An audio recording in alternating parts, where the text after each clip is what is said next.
t નો square minus 15. આ દાખલાની અંદર આપણને બેઝ પદ દેખાય છે. તમે આ દાખલાને આ રીતે પણ લખી શકો t નો સ્ક્વેર 0t અને માઈનસ 15. તો આપણું વ્યાપક સ્વરૂપ જે હતું ax નો square plus bx plus c એના જેવું સ્વરૂપ આ દાખલાનું કરી દીધું આપણે.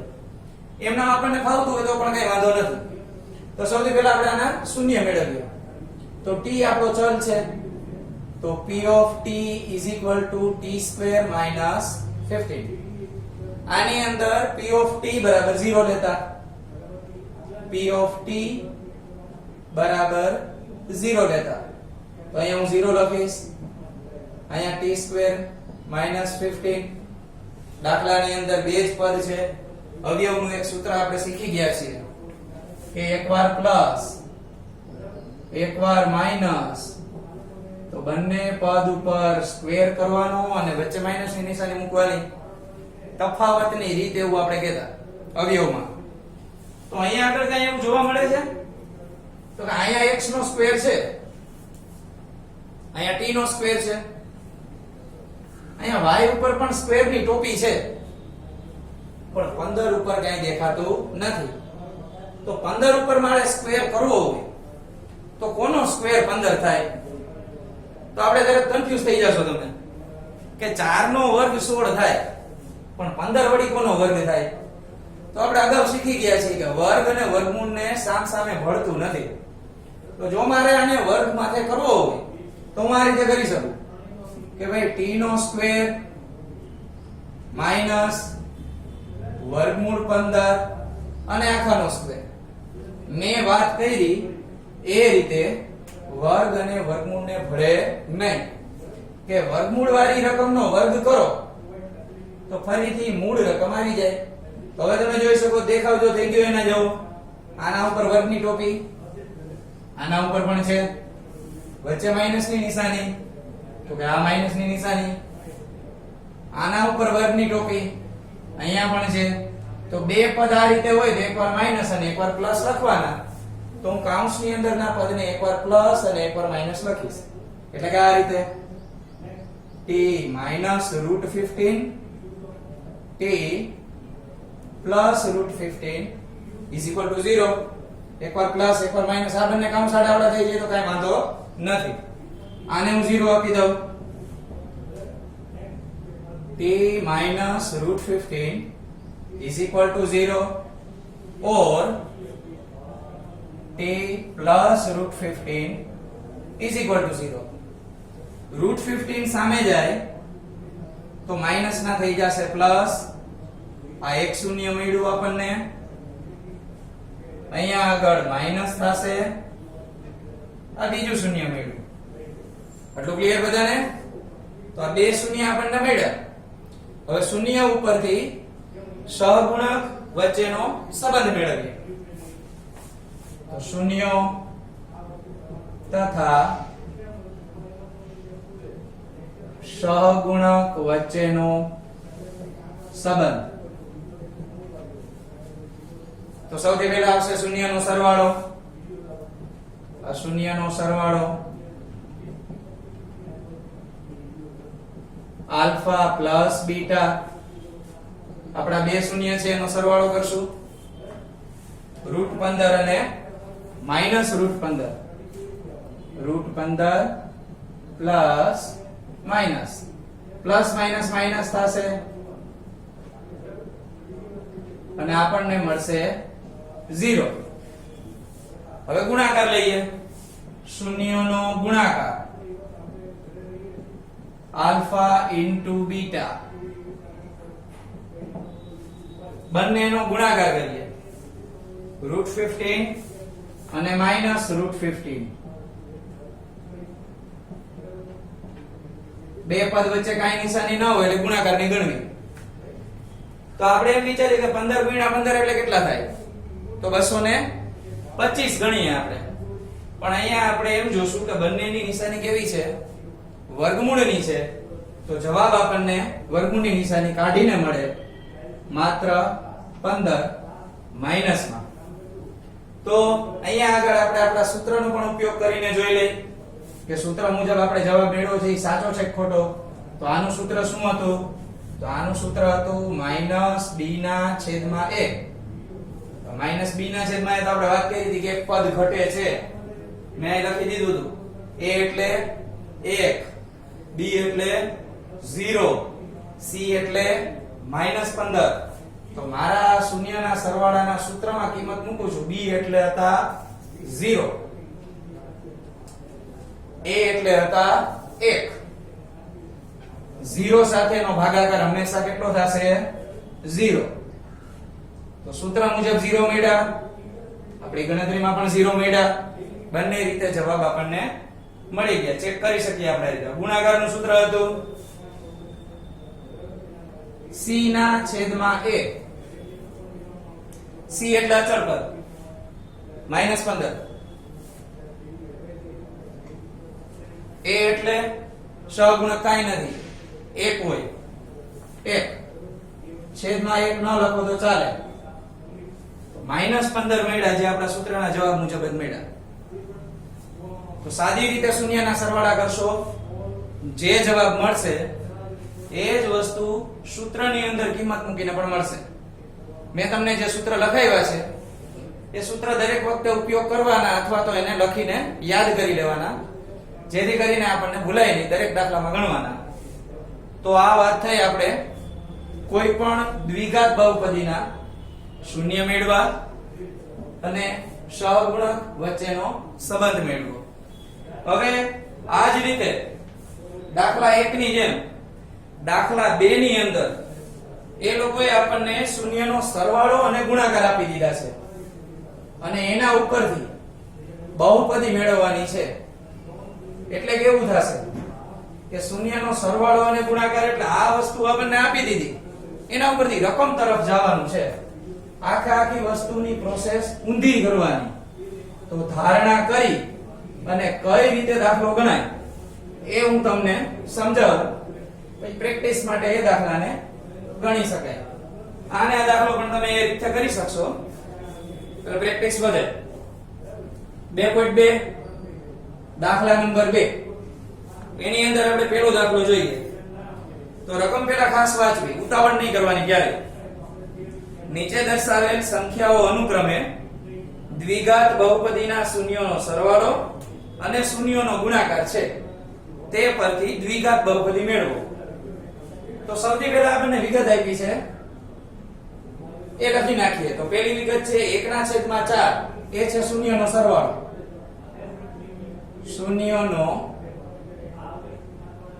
સરવાળો જેને આપણે કહીએ છીએ આલ્ફા પ્લસ બીટા અને સૂત્ર મુજબ કહીએ છીએ -b ના છેદમાં a. આ વસ્તુ આપણને આપી છે 1/4 ગુણાકાર -1 આપ્યો છે, તો વળી હું લખીશ શૂન્યનો ગુણાકાર કે જેને આપણે આલ્ફા બીટા કહીએ, સૂત્ર છે c ના છેદમાં a, આપણને આપ્યા છે -1. તો ટેક્સ્ટ બુકમાં ખાલી આ બે જ વસ્તુ આપી છે. હું શું કામ આટલું બધું લાંબુ લખું છું? જેટલા દાખલાની અંદર તમે એટલી વસ્તુ વધારે લખશો તો સૂત્ર લખીને પાકા નહીં કરવા પડે. આમાં લખાતા જશે, પાકા થતા જશે, કાંઈ બીજી તકલીફ પડશે નહીં. ચાલો દાખલો કઈ રીતે સ્ટાર્ટ થાય આપણે જોઈએ. સૌથી પહેલા જે આપણને વિગત આપી છે એ આપણે લઈએ. શૂન્યનો સરવાળો. તો શૂન્યનો સરવાળો -b ના છેદમાં a આપેલ છે આપણને, એને આપણે 1/4 સાથે લખીએ. હવે આ બે જે પદ આપણને આપ્યા છે એટલે આપ્યું છે આ એક જ રકમ, સૂત્ર સાથે સરખાવી નીચે લખીએ -b ના છેદમાં a 1/4. અહીંયા આગળ આપણે એક પ્રોસેસ કરવાની છે. આ a અને 1 બંનેને સામે સામે એકાંતર પ્રમાણના નિયમ મુજબ જગ્યા ચેન્જ કરવાની છે.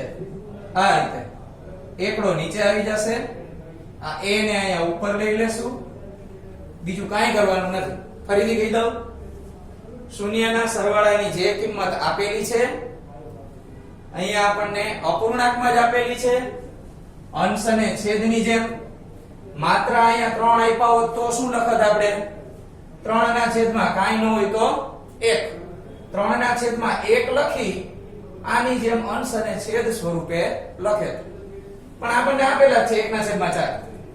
તો આપણે આની સાથે સરખાવ્યા. અહીંયા અંશ છેદ, અહીંયા પણ અંશ અને છેદ. આના છેદને સામેના અંશ સાથે ઇન્ટરચેન્જ કરવાના છે. એકડો છેદમાં જશે, a ને અહીંયા લેશું અને આના બરાબર અચળ સંખ્યા k ધારી લેવાની. તો k ધારતા 1 2 અને 3 પદ, ત્રણેય પદ વચ્ચે બરાબરની નિશાની છે. એનો અર્થ એવો થાય આના બરાબર k લખી શકાય, આના બરાબર k લખી શકાય. તો આ ત્રણેયની કિંમત એકબીજા સાથે સરખાવી શકાય. ચાલો પેલાને k સાથે સરખાવું છું આ રીતે કે ભાઈ માઈનસ b ના છેદમાં 1 બરાબર k. અહીંયા હું ભાગ પાડી દઉં. આને પણ k સાથે સરખાવું. a ના છેદમાં 4 બરાબર k. થશે કેવું આમાં? આમાં મારે b મેળવવા છે, આમાં a. b મેળવવા હોય તો છેદમાં 1 લખીએ કે ન લખીએ કાંઈ ફેર પડે નહીં. અને જો રાખવો હોય તો આ 1 ને સામે લઈ જાય તો k એકા k. આમ થશે માઈનસ b બરાબર k. હજી મને b ની આગળ માઈનસ ની નિશાની નડતર રૂપ છે, તો આ માઈનસ ની નિશાની હું સામે આપી દઉં k ને. એવું નહીં થાય કે આ માઈનસ સામે જાય તો પ્લસ થઈ ગયા. b ની માઈનસ ની નિશાની k ને આપી દેવાની. તો b બરાબર માઈનસ k. આ રીતે b ની વેલ્યુ મળે. એ મારે a ની વેલ્યુ જોતી હોય તો 4 ભાગાકારમાંથી સામે જશે ગુણાકારમાં. તો a બરાબર 4k. ફરીથી શૂન્યનો સરવાળો જે આપણે આપેલો છે એના ઉપરથી a અને b ની કિંમત મળે. સૂત્રની સાથે સરખાવવાનું, એકાંતર પ્રમાણનો નિયમ લઈ અને બેયને ચેન્જ કરી અને k ધારવાના. પહેલા પદને k સાથે સરખાવવાનું, બીજા પદને k સાથે સરખાવવાનું. a અને b આપણને મળશે. પહેલી લીટીનું કામ પૂરું. હવે બીજી લીટીનું કામ ચાલુ થાય છે. મેં અહીંયા ડબલ એરા કરી અને હાઇલાઇટ કરેલ જ છે કે સરવાળા ઉપરથી a અને b મળશે. ગુણાકાર, શૂન્યનો ગુણાકાર.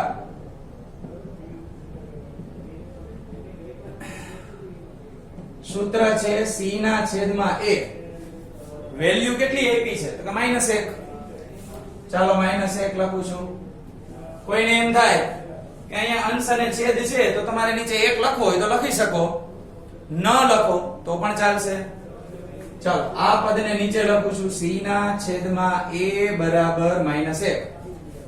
a ની વેલ્યુ અહીંયા મળી જ ગઈ છે. કેટલી તો કે 4k. અહીંયા હું 4k લખીશ. c ના છેદમાં 4k બરાબર -1. હવે a અને b અહીંયા મળી ગયા. મારે હવે શોધવા છે c. તો c ને એકલા કરવા પડે. 4k ભાગાકારમાંથી સામે જશે. તો c ની વેલ્યુ મળે છે -4k. એક સાથે ગુણાકાર કરે એટલે 1 ની નિશાની 4k ને મળે. હવે a b અને c ત્રણેય વસ્તુ મળી ગઈ. આપણે જોઈએ છે દ્વિઘાત બહુપદી. આપણી રીત એવી હતી કે શૂન્યોના સરવાળા અને ગુણાકાર પરથી દ્વિઘાત બહુપદી શોધો. તો દ્વિઘાત બહુપદી એનું વ્યાપક સ્વરૂપ લખીએ. વ્યાપક સ્વરૂપ p of x is equal to ax નો square plus bx plus c. ચાલો આમાં a ની કિંમત a એટલે 4k. અહીંયા હું મૂકું છું 4k x નો સ્ક્વેર એમનો. ચાલો પ્લસ ની નિશાની. b એટલે આઈ પાસે -k. અહીંયા આપણને પ્લસ છે, b ની વેલ્યુ માઈનસ છે, તો માઈનસ પ્લસ માઈનસ. અહીંયા જ માઈનસ કરી નાખો તો પણ ચાલે. નવા સ્ટેપમાં ફરીથી કરો તોય ચાલશે. અત્યારે જગ્યા થોડી ઓછી છે, સીધા અહીંયા હું માઈનસ કરું છું. અને x એમનેમ, c એટલે -4k. a ની કિંમત મૂકી x નો સ્ક્વેર એમનેમ, b ની કિંમત મૂકી x એમનેમ, c ની કિંમત મૂકી. બધાની અંદર આપણે કઈ સંખ્યા ધારણા કરી હતી અચળ તરીકે? k. આ k ને અલગ કાઢી લઈએ તો k આપણે અલગ કાઢીએ તો કૌંસમાં વધે 4x નો વર્ગ -x -4.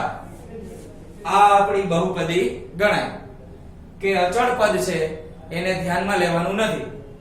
આ આપણી બહુપદી એટલે કે અગાઉની રીત મુજબ જો આપણને આ દાખલાની રકમ આપવામાં આવે એના આપણે શૂન્ય મેળવીએ અને શૂન્યનો સરવાળો અને ગુણાકાર મેળવીએ તો આપણને અહીંયા આપેલો જવાબ આવે. આ જવાબ હતો એના ઉપરથી બહુપદી આપણે મેળવી. તો કેવી રીતે આપણે આ મેળવી ખબર પડી બધાને? ઓકે, ચાલુ છે. પછી એક દાખલો જોઈએ આપણે આ ટાઈપનો. આ ટાઈપના ઉદાહરણ છે આપણી પાસે ટેક્સ્ટ બુકમાં અને ઉદાહરણની અંદર પ્રેક્ટિસ તમે કરી શકશો. ક્રમ કહી દઉં ઉદાહરણના. એક છે ઉદાહરણ 4. એક જ ઉદાહરણ આપણને આપ્યું છે. આપણી રીત મુજબ તમે ગણી શકશો. અત્યારે ઉદાહરણની અંદર તો ઘણી બધી વધારાની વિગત લખી છે એટલે તમને વધારે મોટું લાગે પણ આ રીતે કરવાની. દાખલાની અંદર જોઈ લો. હજી એક દાખલો કરાવું છું બીજો, વર્ગમૂળ 2 અને 1/3. બીજો દાખલો વર્ગમૂળ 2 અને 1/3. ચાલો તો સૌથી પહેલા આપણે વાત કરી એ રીતે કોને હાઇલાઇટ કરશું? શૂન્યના સરવાળાને. અગાઉથી મારે લખેલું જ છે શૂન્યનો સરવાળો એનું સૂત્ર. આ વર્ગમૂળ 2 ને હું લઈ લઉં અહીંયા. છેદમાં કાંઈ નથી તો આપણે લખશું 1.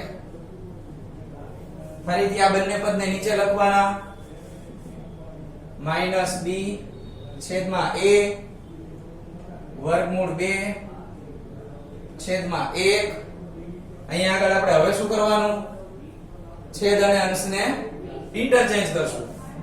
-b ને એમને એમ રાખશું, વર્ગમૂળ 2 ને નીચે લઈ લેશું, a ને અહીંયા આગળ, 1 ને નીચે. આના બરાબર k ધારતા. આ k ધારણા કરી આપણે. હવે આપણે આ પહેલા પદને k સાથે, બીજા પદને k સાથે ધારણા કરીએ, સરખાવીએ. તો અહીંયા આગળ -b ના છેદમાં વર્ગમૂળ 2 બરાબર k. અહીંયા હું ભાગ પાડી દઉં. a ના છેદમાં 1 બરાબર k. અહીંયા તો સીધો જવાબ આવી જ ગયેલો છે. 1 ને નીચે ન લખીએ તો a ની કિંમત આપણને k મળે. સેમ વસ્તુ અહીંયા કરીએ. વર્ગમૂળ 2 ને હું સામે લઈ જાઉં તો -b ના છેદમાં -b is equal to √2k. નિશાની આપણે આની પહેલાના દાખલામાં ટ્રાન્સફર કરેલી હતી. માઈનસ હતી અને હું સામે લઈ જાઉં છું તો b is equal to -√2k. a અને b ની કિંમત મળી ગઈ પહેલી લીટી ઉપરથી. હવે વાત આવી ગુણાકારની. ગુણાકાર આપણને આપેલો છે 1/3. તો અહીંયા હું 1/3 લખું. આ બંને પદને નીચે લખશું. c ના છેદમાં a બરાબર 1/3. હવે a ની કિંમત આપણી પાસે અગાઉ મળેલી તૈયાર હશે k. એ મૂકી દેવાની અહીંયા. c ના છેદમાં k બરાબર 1/3. k ને આપણે સામે લઈ જાય. c બરાબર k ના છેદમાં 3. a b અને c મળી જાય એટલે આપણે આપણા વ્યાપક સ્વરૂપમાં કિંમત મૂકવાની. p of x is equal to ax નો square plus bx plus c. આની અંદર કિંમત મૂકીએ તો a ની કિંમત કેટલી છે? k. તો k x નો સ્ક્વેર. b એટલે -√2k. -√2k અને x ના x એમ ના c એટલે k ના છેદમાં 3. હવે અહીંયા આગળ તમે આને આમને મૂકી દો તો પણ ચાલે.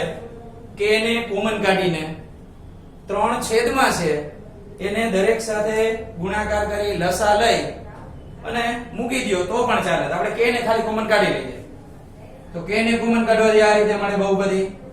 અહીંયા મળે x નો વર્ગ, અહીંયા મળે √2x, અહીંયા ઉપરથી k જતો રહ્યો 1 વધે છેદમાં 3 એમ. હવે બહુપદી આપણને મળે. કદાચ તમે જવાબમાં ચેક કરો તો 3 આની સાથે ગુણાકાર કરીને પણ હોઈ શકે, એ પણ હું તમને લખી દઉં અથવા કરીને, તો આવો જવાબ પણ ચાલે. આ 3 છે એ આની સાથે ગુણાકાર કરી લે, 3x નો સ્ક્વેર, 3 આની હારે ગુણાકાર કરે તો 3 વર્ગમૂળમાં 2x, 1 એમનમ આખાના છેદમાં 3. આ 3 ને બહાર લઈ લેવાના, k ના છેદમાં 3. તો આ ઉપરનો જવાબ પણ બહુપદીનો માન્ય ગણાય. આ પણ ચાલે, આ પણ ચાલે. બરાબર? તો વધારે માર્કની અંદર તમારે આ ટાઈપની મોટી ગણતરી કરવી જરૂરી છે. ફરજિયાત આ ગણતરી કરી અને દાખલો થઈ શકે. પણ જો 1 માર્કમાં આપણને પ્રશ્ન પૂછે તો 1 માર્કમાં આપણે કઈ રીતે દાખલો ગણી શકાય એની વાત કરીએ આપણે, કે સીધો જ આપણે જવાબ મેળવી શકીએ.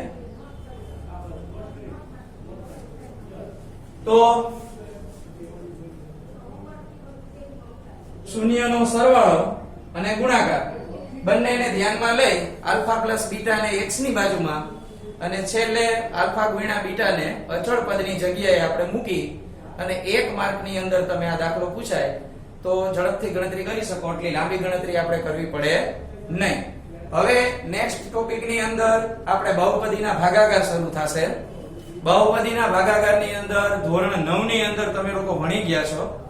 9મા ની અંદર જે બહુપદીના ભાગાકાર આવતા એ આપણા 10મા કરતા થોડાક વધારે અઘરા હતા. 10મામાં એટલા બધા અઘરા નથી આવવાના, પણ આપણે પ્રેક્ટિસ કરવા માટે અગાઉથી પ્રિપેરેશન કરીને આવજો, જેથી કરીને આપણે ભાગાકાર ઝડપથી સમજી શકીએ.